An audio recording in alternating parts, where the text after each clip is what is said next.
Hi, I'm Tom. I recently got married to someone really important to me, but our journey to this point wasn't easy. I want to tell you about how my wife and I met, starting from the beginning. We both got hired at the same company after college, and we're the same age. Her name's Margaret, but back then, we were just coworkers, and I'd call her Margaret casually. After our orientation, Margaret and I found ourselves working together in the sales department. We both pushed each other to excel, putting in hard work every day. At that time, I had a girlfriend, and things were going smoothly between us. Then one day in late April, my buddy Joe called me up. Joe and I had been friends since high school. Although we went to different colleges, we used to hang out occasionally, just us guys. Joe said, "Hey, I've got a couple of tickets for an amusement park. Want to double date with our girlfriends?" I'd never been on a double date before, so it felt a bit strange, but it sounded like it could be a fun experience. My girlfriend was also keen on the idea, so we agreed to go. During the long weekend, on the date of our double date, we met up at the amusement park. I stepped out of my car and called out to Joe, who waved back enthusiastically, saying, "Hey, long time no see." Despite knowing that we both had girlfriends, we hadn't met them or even knew their names before. Feeling a bit nervous, we introduced our partners, saying, "This is Margaret. Nice to meet you." When I saw the girl getting out of Joe's car, I exclaimed, "Wait, Margaret, is that you, Tom?" We both looked at each other and burst out laughing. It turned out that Joe's girlfriend was none other than my coworker, Margaret. "No way. I knew you were in sales. But Tom and Margaret, you work at the same company." Joe exclaimed in disbelief. It was such a surprising coincidence that all we could do was laugh, enjoying the moment like kids at an amusement park. Later, during lunch, they said they had something to share with me. Joe and Margaret had plans to tie the knot in June, although they hadn't set a specific date yet. They mentioned they wanted to wait until they had saved enough money for the wedding. Finally, on a fortunate day in June, Joe and Margaret exchanged vows. Margaret decided to keep her last name. I heard that since they got married, Margaret has been preparing Joe's lunch every day. I listened to all these romantic tales, but meanwhile, I experienced heartbreak when my girlfriend broke up with me that autumn. Ever since she learned about Joe and Margaret's wedding plans, she had been contemplating our relationship's future. I had been pondering it too, but her words hit me hard. "I can't see a future with you," she said. When I asked if I had done something wrong, her response was vague along the lines of, "It just doesn't feel right. Let's leave the past behind." I tried to accept it, but it was difficult to swallow. Joe and Margaret were there for me when I needed support and encouragement. Despite being newly married, they would invite me over for drinks to cheer me up. The three of us, along with other close friends and coworkers, started spending more time together. I thought this wonderful bond would last forever after Joe and Margaret's wedding. However, as the new year arrived and spring approached, marking our second year at the company, something unexpected happened. One Monday morning, Margaret was missing from work. I began to wonder if she was taking an unusual day off when my phone rang. It was a call from an old high school friend, sounding rushed and serious. Without preamble, he delivered the devastating news. Joe had an accident. I was stunned, unable to comprehend the words. "What? Joe, you must be joking. What do you mean he's gone?" The news hit me like a ton of bricks. The accident had occurred the previous night, leaving me in disbelief. Joe was sitting in the passenger seat of a friend's car when another vehicle, driven by a dozing driver, collided with theirs. Despite being rushed into emergency surgery, Joe tragically passed away in the early hours. I attended his funeral, unable to contain my tears as I mourned the loss of my dear friend. The harsh reality of his absence weighed heavily on me. Margaret initially held her composure but broke down in tears during the service. Unable to bear seeing her in such pain, I covered my face with a handkerchief, trying to mask my own grief. Afterwards, Margaret took a month off from work.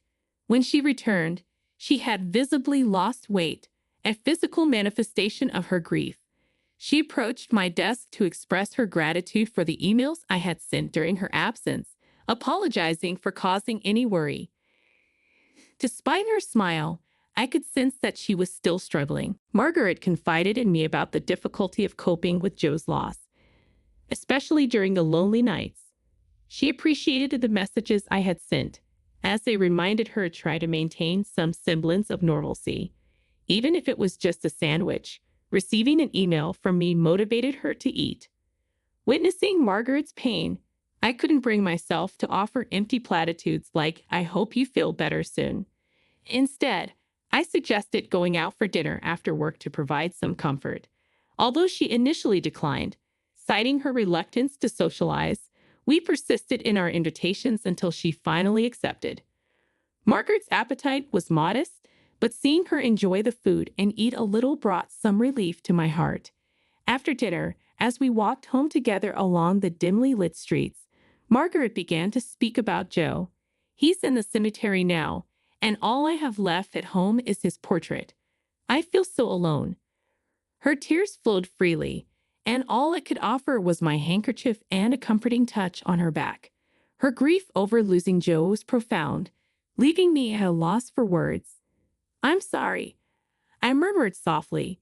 "Thank you," Margaret replied amidst her tears, before resuming her walk. Initially planning to accompany her only part of the way, I couldn't bear to leave her alone in her sorrow, so I walked her all the way home.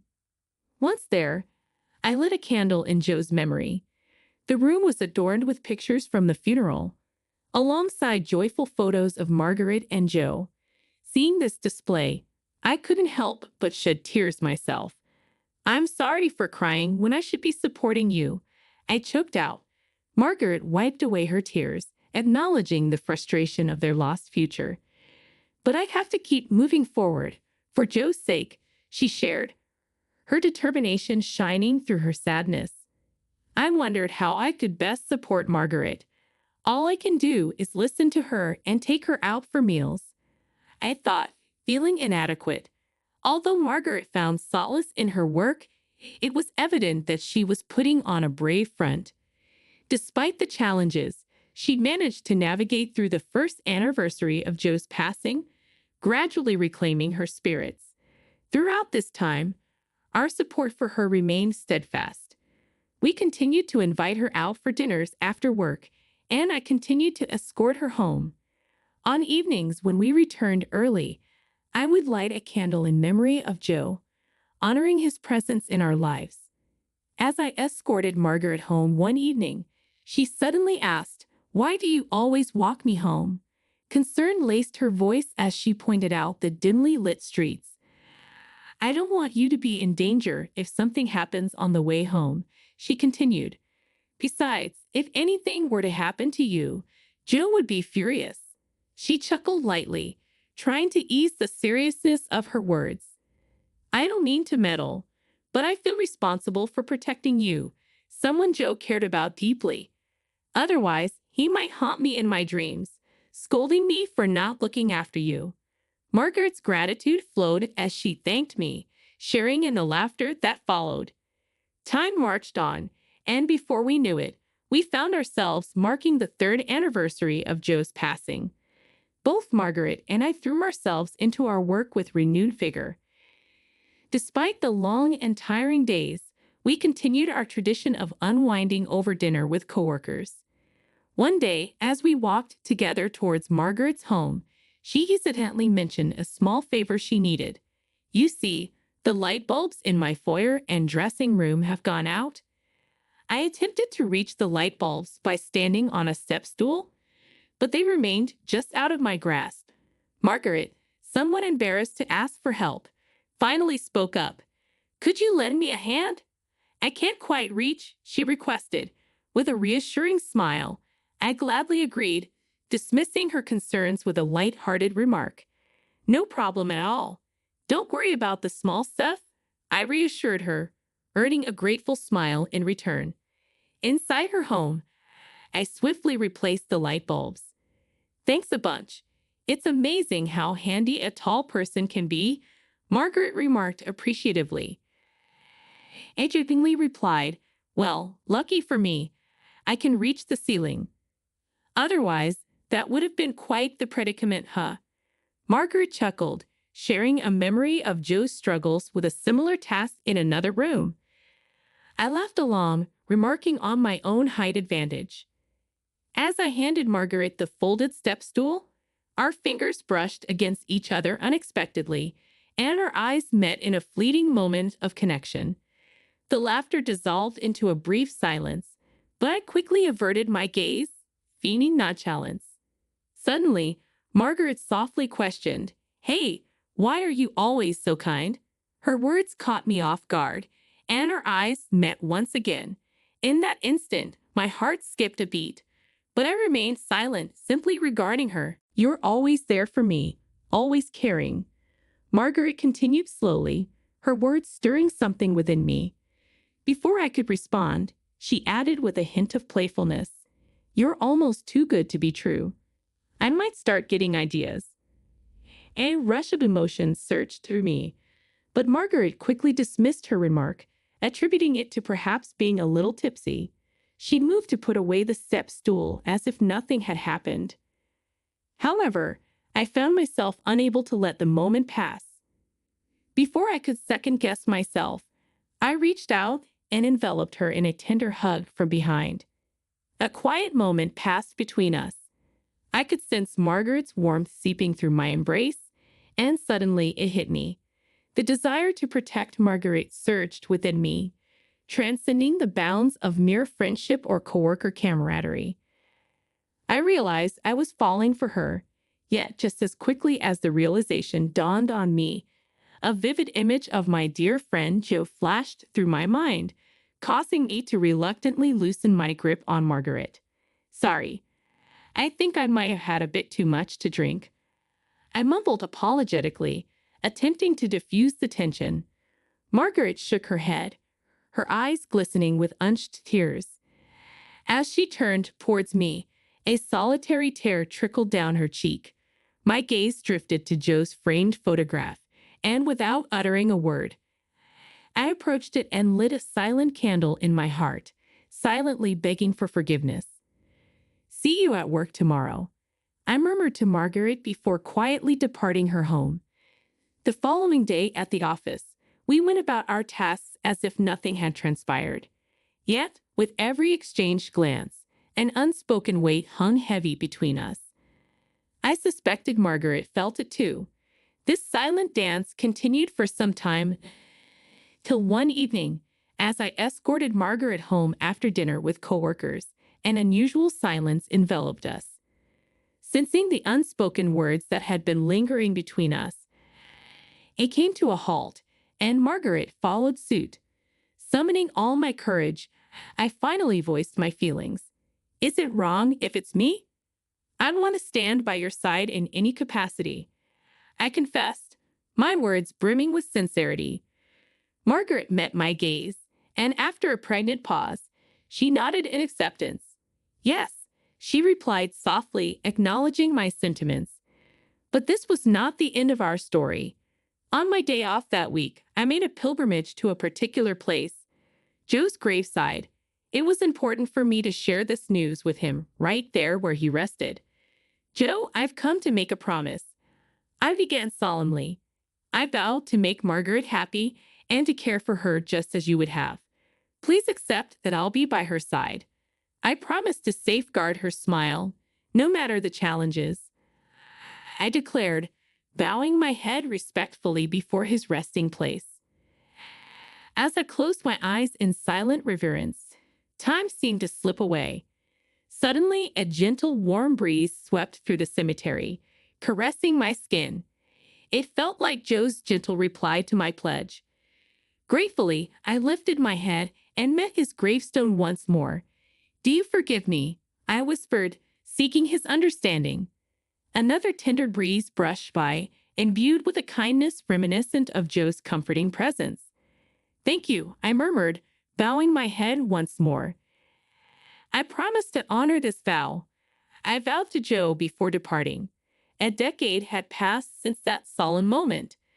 Margaret and I had grown inseparable, living together in a partnership akin to a common law marriage.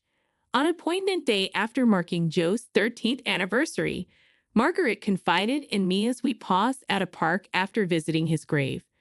With trembling hands, she revealed a marriage license, her eyes brimming with emotion. I embraced Margaret tightly, assuring her that there was no need for apologies. Remember, we said any form of us is just right. I reminded her, attempting to lighten the mood. Margaret's tears flowed freely, but she nodded in agreement, managing a fragile smile. Don't cry, I teased gently. I made a promise, man to man. I chuckled, diverting her attention from her tears. With renewed resolve, we exchanged vows and became husband and wife. 2 years later, our family welcomed a new member, a beautiful baby girl who bore a striking resemblance to Margaret. On the day of her birth, a meteor shower graced the sky, a celestial spectacle that felt like Joe's blessing from above. Our daughter brought boundless joy into our lives, filling our home with her infectious laughter. As we cherish our family and continue to honor our commitments, we find solace in the belief that Joe watches over us, content to see Margaret's radiant smile. And so, we embrace life's journey, living each day in a way that honors our loved ones and ensures that our family always finds reason to smile.